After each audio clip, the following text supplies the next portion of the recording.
Hey, it's Amanda again with UnHinged magazine. So we're here today with All in Moment, four fraternity brothers that enjoyed rock music, and they met up for a random jam session a couple years ago in a basement. They didn't want to become another Staten Island cover band, so they decided to go all in and create original music. So these young bucks are in their mid-20s, and I can say that. It's not very often I get to interview anyone that's actually younger than me. So these young bucks are in their mid-20s, so you can only imagine what interests they have. Sports, wrestling, traveling, Netflix, drinking, women, the usual guy things. What hell is this? Luke. We were saying that Luke's hair reminded us of the Goat Man. I didn't know my ears were that big, too. I didn't say anything about the ears.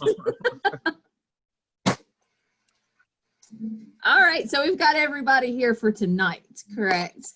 Hey. Since I was the idiot that lost all the footage, so. It's okay. It happens. All right, so I've already done the intro before y'all got here, so we can just slide right into the questions and stuff. But first, let's do a little introduction. I'll go around and say who you are and what you do in the band, what instrument and all that good jazz. So we'll start with David. I'm Dave. I play guitar. Luke. I'm Luke, and I play bass.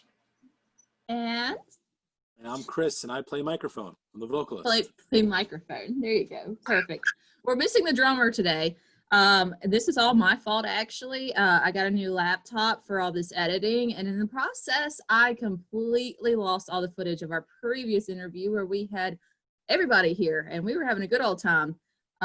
So we're having to do a redo of this one. So I do apologize for us missing the drummer because of my human error. But and we're still gonna have a good time. I tried to put the dog in it, but he didn't want to be held. Oh no, I saw that. No, I did. So last time we talked, we all ended up grabbing a drink for the interview because y'all were making fun of me for day drinking, but it's 7:00 now. That's not technically day drinking. We could grab a beverage. Huh? I could grab a beverage. This can be a thing. It could be a thing. Well, what I was gonna say was that's a good opening question. What is everyone's choice drink? Blue Moon or Leinenkugel's? No, Blue Moon. Get some balls. There you go. Get some Blue Moon up in there. I have nothing to drink today. I have nothing. Oh no! You're the one that had the Chianti last time, weren't you? I did have the wine. That's correct. I just had water and pizza with pizza's missing ingredient, which is hot sauce. Blue Moon, very good. So you can say I'm drinking hot sauce tonight. Yeah, I'm all out of liquor, too, which sucks. Oh, no. So y'all got your self-titled debut record that's come out, and, I mean, that's freaking awesome. But I just watched y'all's Quarantine.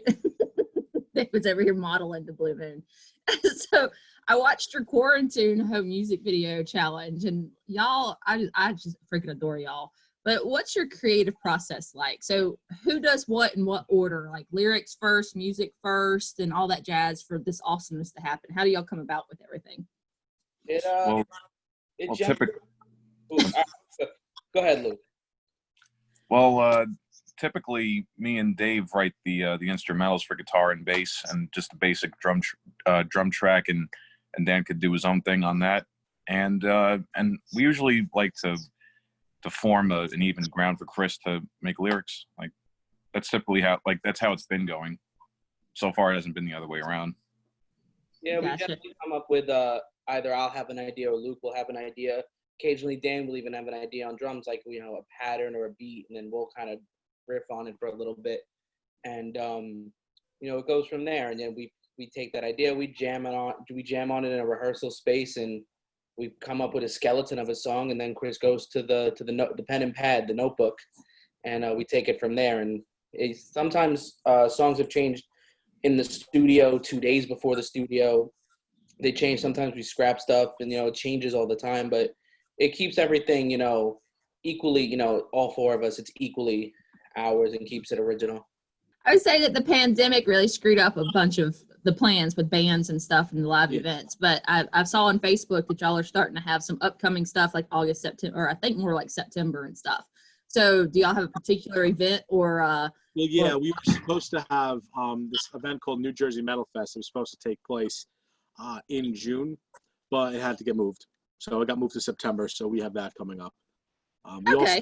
We were supposed to have another show, I believe, this month, but that's going to got canceled for obvious reasons. So Yeah, that one we don't have a postponed date. That stuff is looking like late summer, fall for all the reschedulings as of now.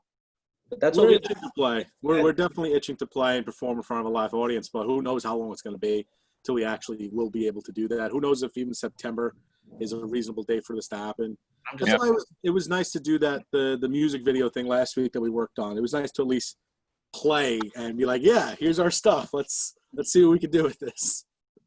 Yeah, hopefully by the time September swings around, things will calm down a little bit, because that New Jersey Metal Fest 6, that's a big local show, and it sucks that it got moved in the first place, you know? Yeah.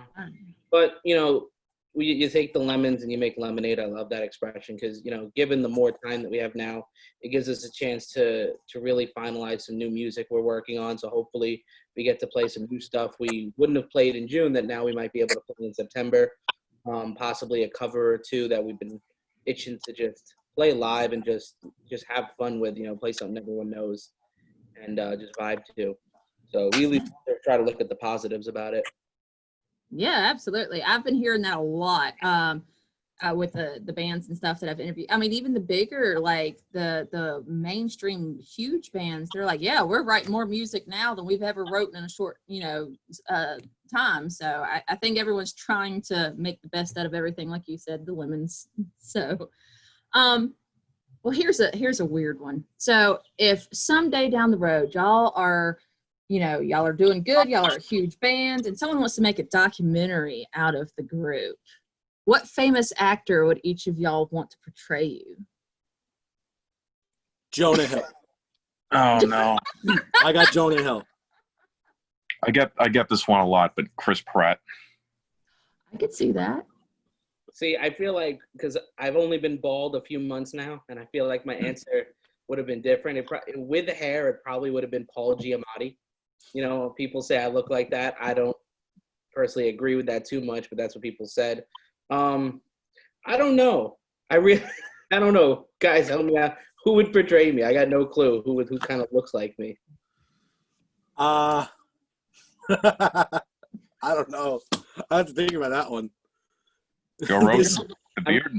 I'm just staring at myself right now, and I'm just like, Joe Rogan, Bill Burr. I love Bill Burr, but I'm not. I don't have a Boston accent. That's not. Now, if you can't decide, we're just gonna make Beaver. I know who would portray me. What's his name? Comedian Tom Segura. I think that would make sense. I'd have to Google him. I'm not sure I know him. And Luke, you're just sitting back there with your little like eyebrow raises and stuff. You're killing me over here. So. So Chris on Pratt playing Luke Lewis. Yes, exactly. Now he's the dude in the Velociraptors and stuff in Jurassic Park too, wasn't he? Yeah. Okay. Yeah. He was also on like Parks and Rec. Yes. That's old Chris Pratt. Yeah.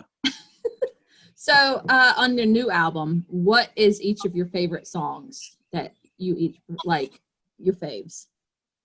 I feel like we all really like Haunt Me. We all really like that song, I think. But yeah, I agree with that one. To be different than Haunt Me, I really like Not That Far Away because it's the first song that we developed as a group. That was like our first project. So that song always has a nice little place in my heart. Yeah, we all agree. We always, anytime it's like, oh, what song should haunt me? We all agree. But as a secondary, we always differ. You know, I know Dan Dancer would easily be Unstoppable. That's one of his favorite songs to play live. Mine usually Before the Bombs Drop. That song opens with probably my favorite riff that I've written so far. And it's just because that just sounds so different, and I think it's really catchy the way we did it. So I love playing that song. Gotcha. So it doesn't have to be a favorite, but name an album or just a band in general that stands out to you personally or influenced you to get into music or still currently influences you. Just the first one that comes off the top of your head. And Justice for All from Metallica. Gotcha. Which one for you, Chris? Park. Linkin Park. Yeah. I mean, to not say Metallica because that's the easy answer. I'm a big Bullet for My Valentine fan and Killswitch Engage, so one of those two. Yeah. There you go. I mean, y'all are still a very new band, but you're still making waves. Like, especially, I mean, y'all have only been around a couple years, right? Like about 2 years. Yeah, the album's we've been a band since 2016, but we only, because it takes time, with limited resources to put out stuff. We put the record out in June, so it hasn't even. We're almost at a year. We're almost anniversary. I don't even remember what the album release date was. Do you guys remember? Like June 29th. 29th is the 1 year anniversary. There you go. You have to drink over Zoom. Yeah, and since y'all are still so new, I'm pretty sure y'all are probably all working other jobs until you hit it big. So what do y'all do career-wise right now? And not so fun jobs. Oh, I'm a welder, but that's on hold until this blows over, obviously. I do graphic design for a sign shop, and Dan is a glory hole attendant. He's a what? He's a glory hole attendant. No? Nah. He deals with like sprinkler systems and like for buildings and stuff. It's him and his father running a company that they take care of modernizing and fixing violations of sprinkler systems in buildings. Yep. Now, why in the world did Luke and Chris just suddenly switch? What do you mean? Oh, like on your screen they switched? Yeah, they went like, whoop. It's like, let's trade spots here. As far as me for work, I'm kind of between jobs right now. I'm looking for some new work, but been in sales for the last several years, mainly in like financial sales, business to business sales. So trying to break into a new field. See how that goes. There you go. I'm pretty sure I probably asked this the last time, and this still is my favorite question to ask anytime. What is your useless talent? Like, what useless talents do you have? I can make my thumb do the worm.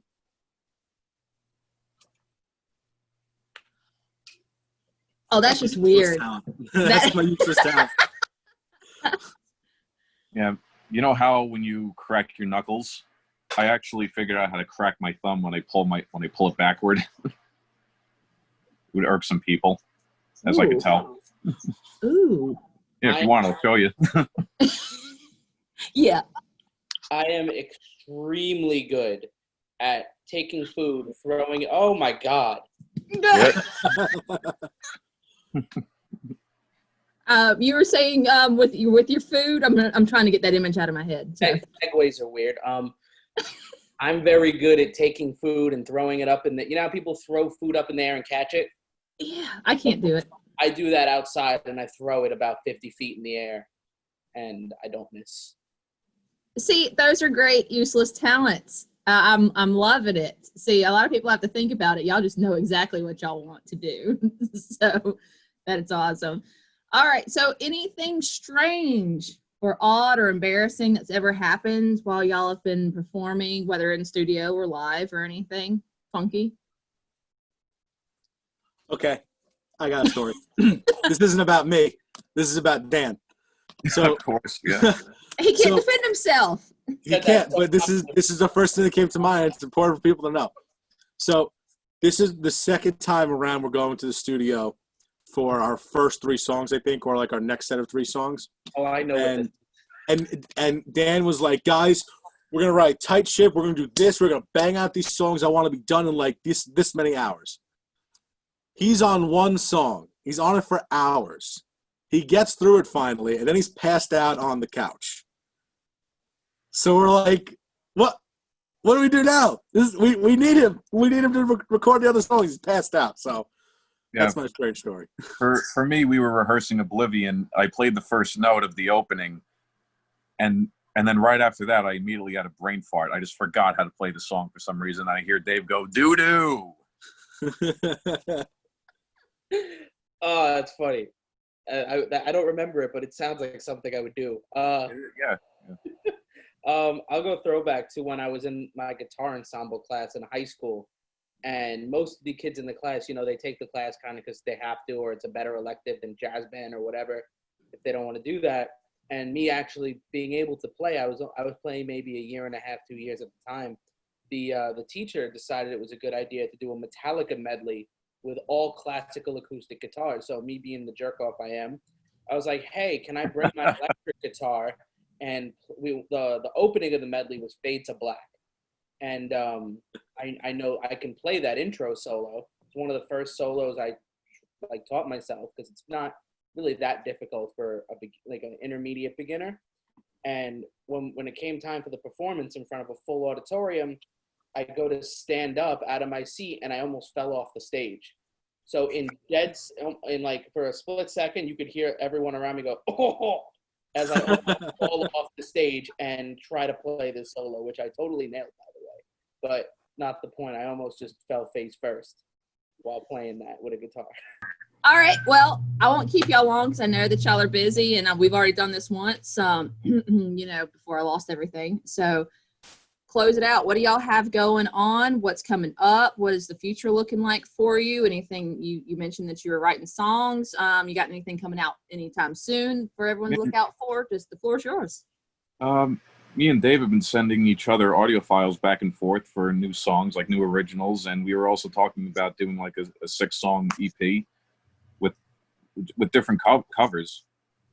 Oh, a cover EP. Oh, that sounds fun. Yeah, there's so many different ideas that we're kind of just like, once this all clears up, what are we going to devote our time to?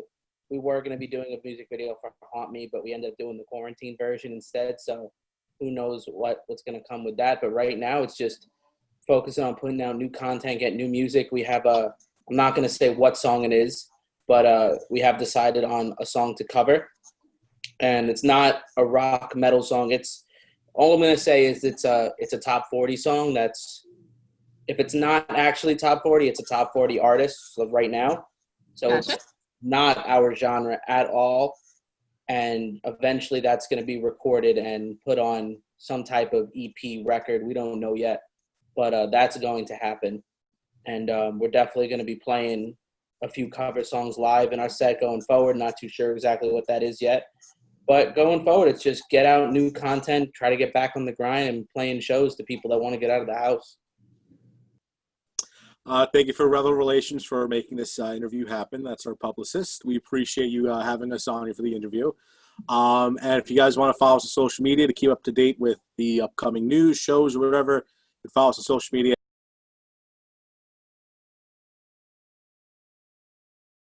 Thank y'all so much for everything. And I'm sorry we had to do this all over again. I'm a complete airhead, I guess. Yeah, out of everybody, I had the most fun with y'all, and I lost y'all. I was so devastated. So, but so I hope y'all have a great weekend.